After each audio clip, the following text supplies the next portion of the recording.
sailing stones, also called sliding rocks, walking rocks, rolling stones, and moving rocks, are part of the geological phenomenon in which rocks move and inscribe long tracks along a smooth valley floor without animal intervention. The movement of the rocks occurs when large, thin sheets of ice floating on an ephemeral winter pond break up in the sun. Trails of sliding rocks have been observed and studied in various locations, including Little Bonnie Playa in Nevada, and most famously at Racetrack Playa, Death Valley National Park, California, where the number and length of tracks are notable. The racetrack stones speckle the playa floor, predominantly in the southern portion. Historical accounts identify some stones around 100 meters from shore, yet most of the stones are found relatively close to their respective originating outcrop. Three lithologic types are identified. This dolomite composes nearly all stones found in the southern half of the playa and originates at a steep promontory 260 feet high, paralleling the east shore at the south end of the playa. Intrusive igneous rock originates from adjacent slopes, most of those being tan-colored feldspar-rich syenite. Tracks are often up to 300 meters long. Stones with rough bottoms leave straight striated tracks, while those with smooth bottoms tend to wander. Stones sometimes turn over, exposing another edge to the ground and leaving a different track in the stone's wake. Trails differ in both direction and length. Rocks that start next to each other may travel parallel for a time before one abruptly changes direction to the left, right, or even back to the direction from which it came. Trail length also varies. Two similarly sized and shaped rocks may travel uniformly. Then one could move ahead or stop in its track. A balance of specific conditions is thought to be needed for stones to move. At Racetrack Playa, these tracks have been studied since the early 1900s, yet the origins of stone movement were not confirmed and remained the subject of research for which several hypotheses existed. However, as of August 2014, time-lapse video footage of rocks moving has been published, showing the rocks moving at high wind speeds within the flow of thin, melting sheets of ice. The scientists have thus identified the cause of the moving stones to be ice shelf. The first documented account of the sliding rock phenomenon dates to 1915, when a prospector named Joseph Crook from Fallon, Nevada, visited the Racetrack Playa site.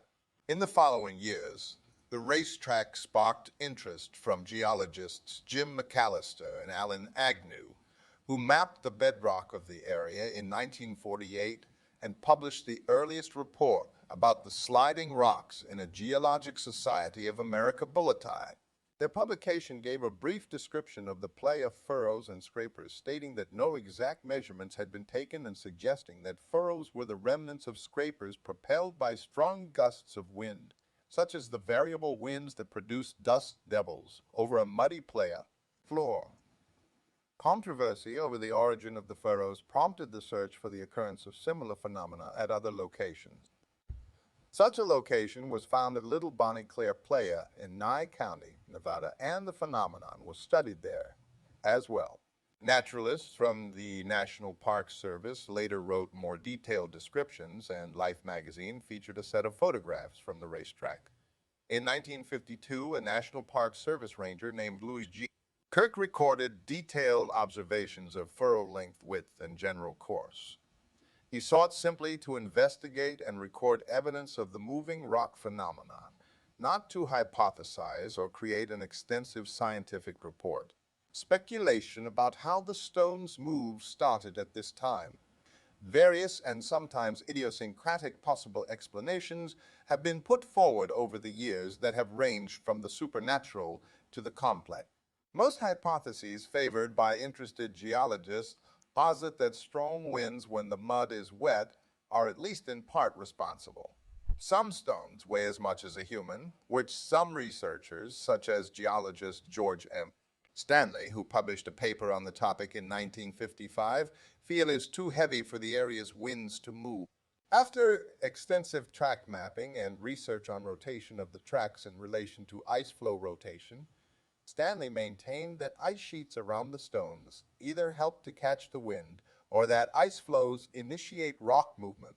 Bob Sharp and Dwight Carey started a racetrack stone movement monitoring program in May 1968.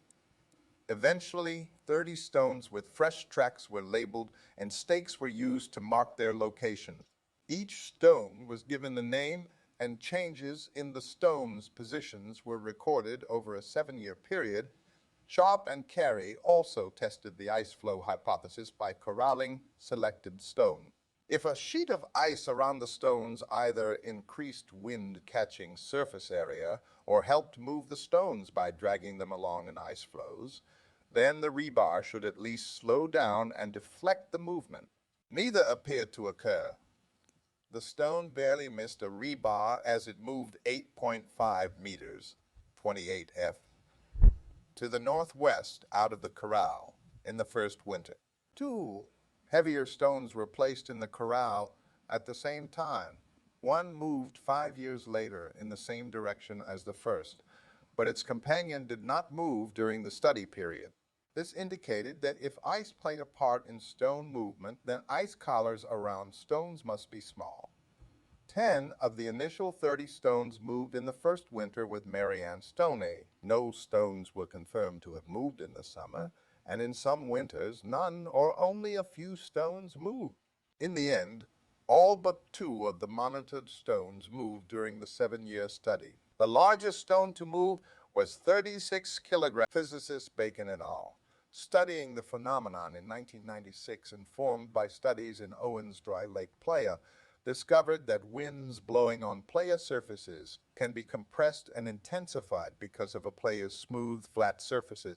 They also found that boundary layers, the region just above ground, where winds are slower due to ground drag, on these surfaces can be as low as 5 centimeters. As a result, stones just a few centimeters high feel the full force of ambient winds and their gusts, which can reach 140 kilometers per hour in winter storms. Such gusts are thought to be the initiating force, while momentum and sustained winds keep the stones moving possibly as fast as a moderate run. Wind and ice both are the favored hypothesis for these sliding rocks.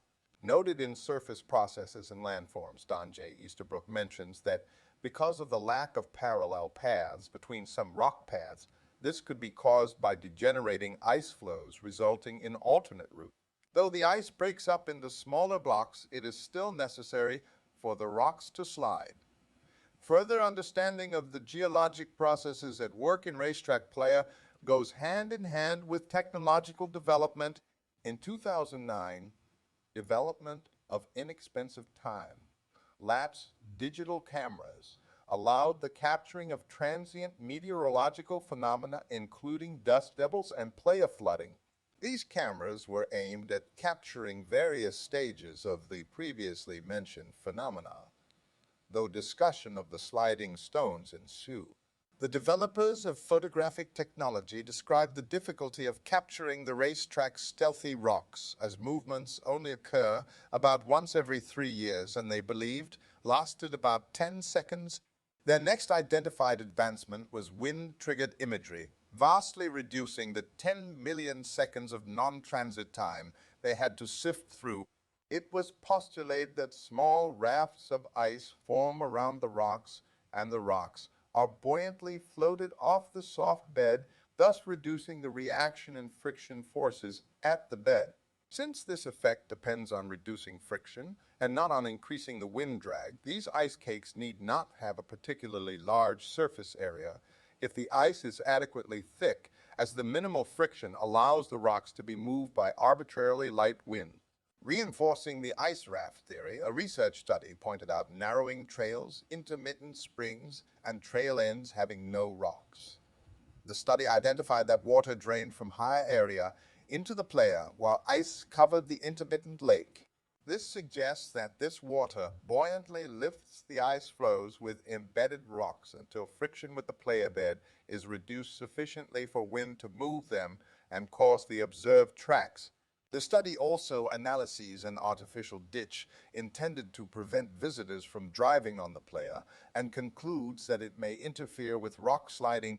A statistical study by Ralph Lorenz and Brian Jackson examining published reports of rock movement suggested, with 4-1 odds, an apparent decline between the 1960s, 1990s, and the 21st century. On May 30, 2013, the Los Angeles Times reported that park officials were looking into the theft of several of the rocks from the Death Valley National Park. In August 2016, around 16 kilometers, 10 miles, of tire tracks were left in the playa by someone driving around it illegally. A photographer visiting in September also noted the initials D and K newly carved into one of the rocks. Although reports at the time suggested investigators had identified a suspect, the vandal had not been identified in March 2018 when a team of volunteers cleaned the tire tracks from the racetrack using gardening tools. Thank you for watching. Don't forget to please like and subscribe. If you have a topic you would like to suggest, leave a comment.